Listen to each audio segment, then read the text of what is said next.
Chapter 8, A Family Reunion. The next thing Ralph knew, his mother was shaking him by the shoulders. "Wake up," she said. "Ralph, wake up. Room service has brought us another meal."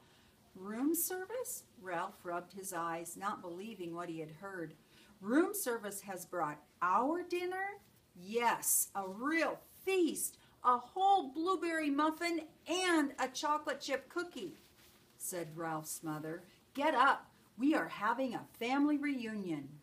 It all came back to Ralph.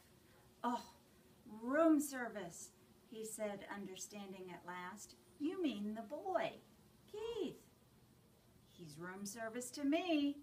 Ralph's mother sounded happy and carefree. Ralph sat up. Already his aunts and uncles and many squeaky cousins were arriving by the secret paths in the space between the walls. It was a long time since anyone had had enough food for a family reunion, and there was rejoicing in the mouse nest for everyone but Ralph. He was thinking of the motorcycle he had lost and the promise he had broken. He had a dull, heavy feeling in the pit of his stomach, and he did not feel like celebrating. "Why, there's Ralph," squeaked his Aunt Sissy, who thought she was better than the rest of the family because she lived in the bridal suite, where she had led her relatives to believe riches of rice fell to the carpet where the bride took off her hat and the groom shook out his coat. The rest of the family knew Aunt Sissy was not as grand as she pretended to be, because very few brides and grooms came to this hotel these days. My, how you've grown.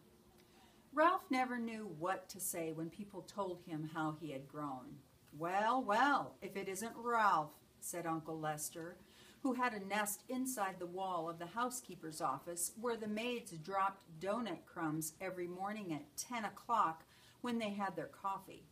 "What's this I hear about you riding up and down the halls on a motorcycle?" Uncle Lester had a way of saying the wrong thing at the wrong time. "My land, a motorcycle," said old Aunt Dorothy. "Isn't that pretty dangerous?"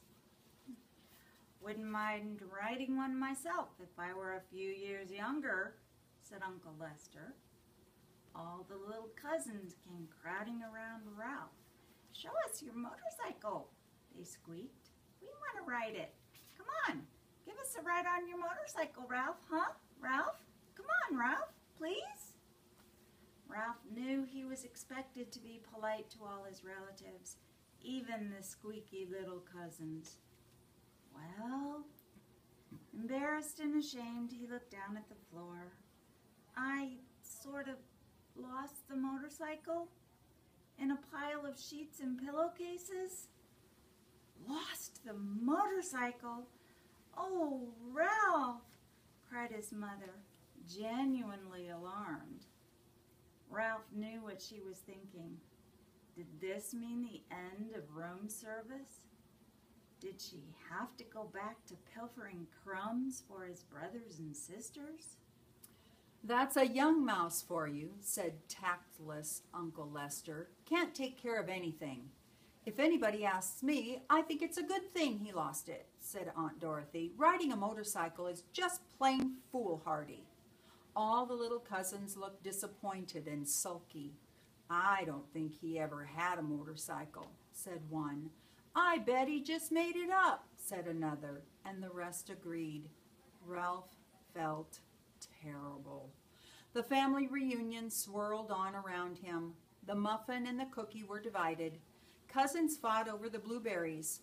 Uncles, usually overweight uncles, asked for second helpings. Everyone talked at once. The little cousins finished their dinner and went racing around the mouse nest. The aunts and uncles raised their voices to be heard above the racket their children made.